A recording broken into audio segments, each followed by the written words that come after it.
নেপালের হিন্দুদেরকে যদি আপনি জিজ্ঞেস করেন তোমার রবকে, তারা বলবে পশুপতিনাথ। আপনি যদি মহারাষ্ট্রের হিন্দুদেরকে জিজ্ঞেস করেন তোমার রবকে, তারা বলবে গণেশ। আপনি যদি দিল্লির হিন্দুদেরকে জিজ্ঞেস করেন তোমার রবকে, তারা বলবে রাম।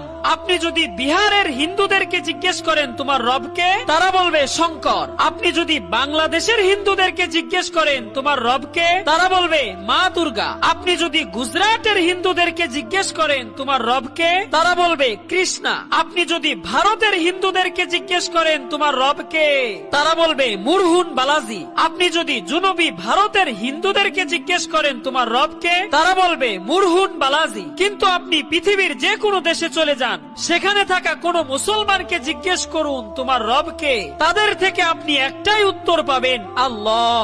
ভিডিওটি ভালো লাগলে অবশ্যই লাইক করবেন এবং এমন শিক্ষণীয় ভিডিও পেতে আমাদের ফেসবুক পেজটিকে ফলো করুন এবং ইউটিউব চ্যানেলটিকে সাবস্ক্রাইব করে পাশে থাকা বেল আইকনটি অন করে দিন। সবাইকে ধন্যবাদ।